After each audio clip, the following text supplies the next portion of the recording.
Good morning, girls. I'm Dr. Kiran Deshwal, and today I will teach you the story Am I Blue, composed by Alice Walker. In yesterday's video, we saw that the author describes the anonymity, the physical features of the horse Blue. She is very sympathetic towards the horse and she is very kind. She feeds him apples and there is a bond, a connectivity between them. After giving Blue, let us see what happens next. After giving Blue the apples, I would wander back to the house. After feeding him apples, when she returns back to the house, she knows that, aware that he was observing me. We know that animals expect more. Whenever we feed something to animals, they expect more. They think that something more will be given to us. So this is natural to animals, and this was the feeling of Blue also. After giving him the last apple, the author returns to her house, but Blue thinks were more apples not forthcoming then, and this was an indication. When she returns into her house, this was an indication that the apples are finished now. So was there to be his sole entertainment for the day? So Blue thinks that, is it enough for the day?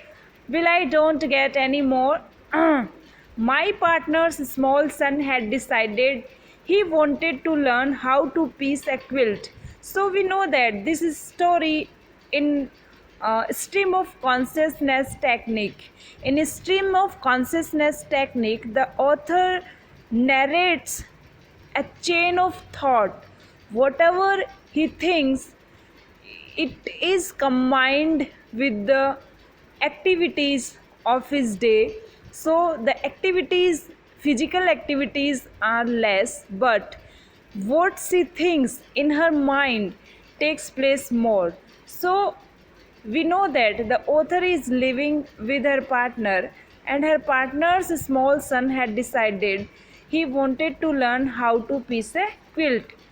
We worked in silence on our respective squares, as I thought. So they were working on piecing that quilt, and then the author thinks that, well, about slavery. We know that her great grandmother was a slave, so she had a knowledge about slavery. She had a knowledge of exploitation which is done in slavery.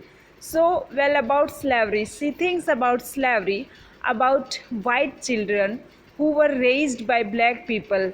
It used to happen in Western countries that white people hired black people as servants to bring up their children, to look after their children. So she thinks that white children who were raised by black people, who knew their first all accepting love from black women, they received love from black women. We know that a child, when a child is very small, he feels connected towards the person who brings him up or who looks after him or her. So white people don't have time to look after their children, so they hire black women as servants of their children. So they take care of their children, they look after of their children, and these children feel connected. There is a bond between them. So the black women who work as granny or nanny, and then when they were 12 or so, were told they must forget the deep levels of communication. So it is very hard to undo these things. These children are ordered to forget their nannies, their grannies, who raise them up, who look after them. So, at 12, when the children become independent, these people between themselves and mammy that they knew, later they would be able to relate quite calmly.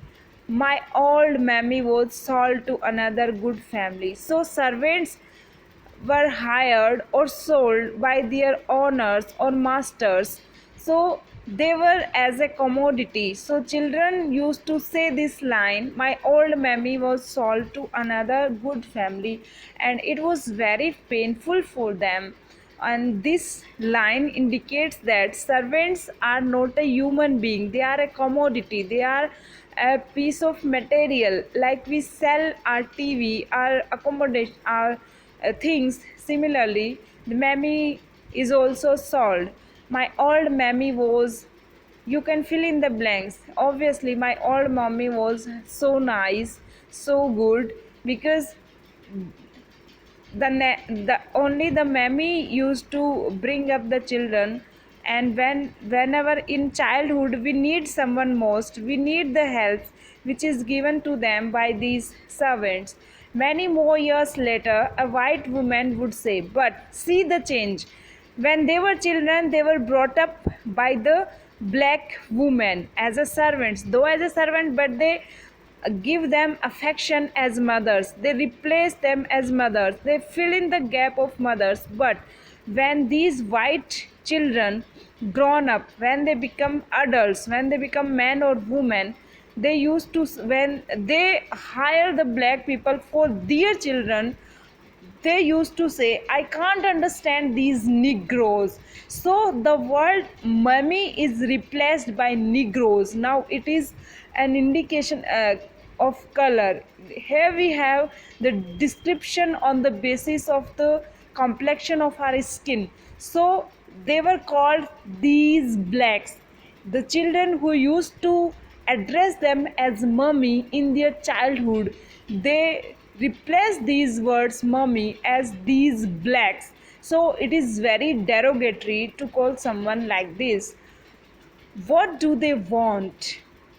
What do they want? I can't understand these blacks. What do they want? So this feeling of hatred developed when these people grown up.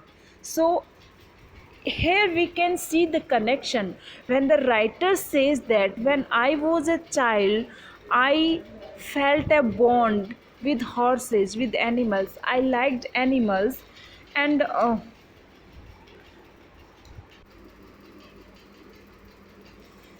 they are so different from us. So this feeling of difference comes when the writer says that when I was a child I used to like horses, but now I have forgot that these are also animals, these are also human beings, these also have feelings. Similarly, when the white people are children, when the white people were children they used to have some feelings for the black people, for the slave, for the servants. But as soon as they grown up they forgot that these are also human beings, these are also animals. That feeling of affection, that bond of affection gets lost and they forget that these are also human beings. So this is the message which the writer wants to convey. And about the Indians considered to be like animals, we Indians were considered like animals by uh, white people, by people of England, by British who ruled upon us, by the settlers, by the colonizers who colonized us.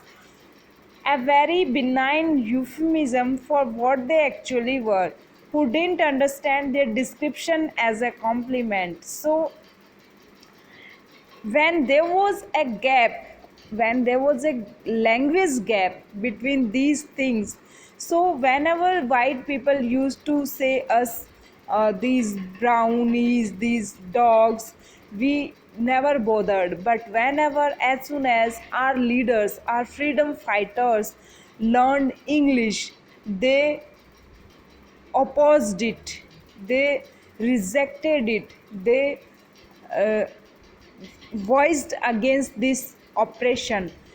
And about the thousands of American men who marry Japanese, Korean, Filipina, and other non English speaking women, and of how many they report they are blissfully until their brides learn to speak English.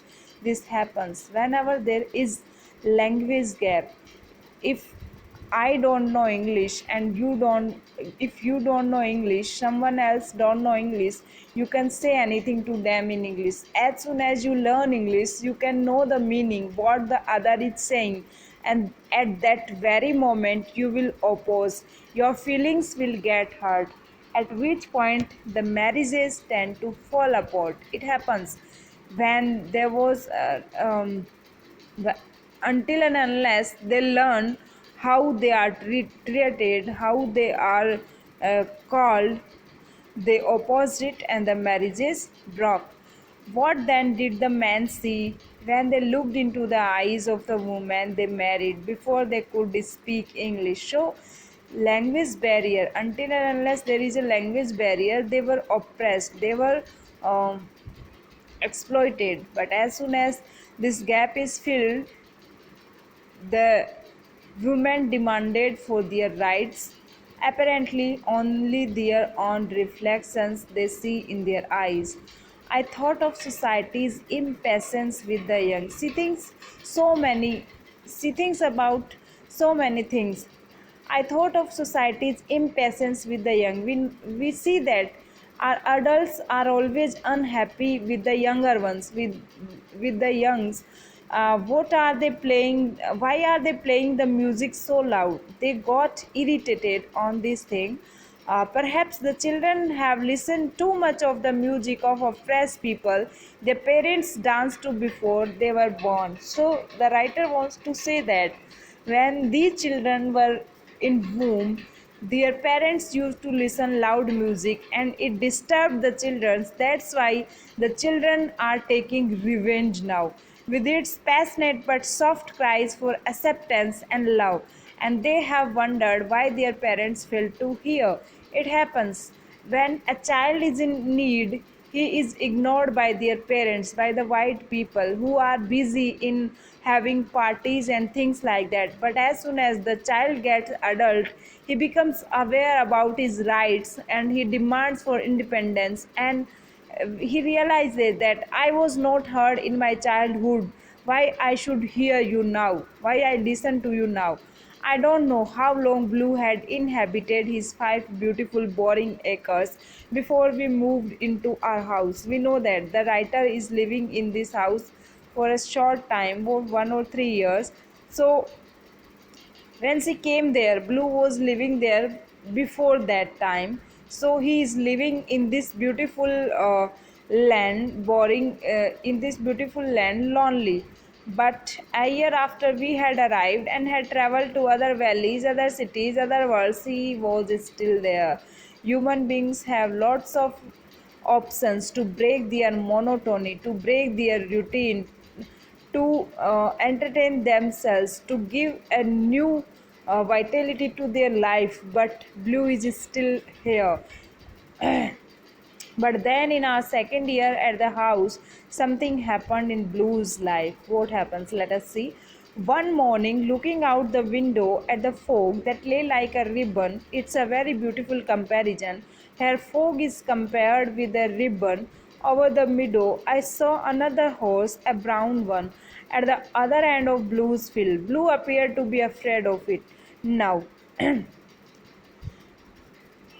till this time there was only Blue, but now there is one more horse of brown color, and for several days made no attempt to go near. But Blue is afraid.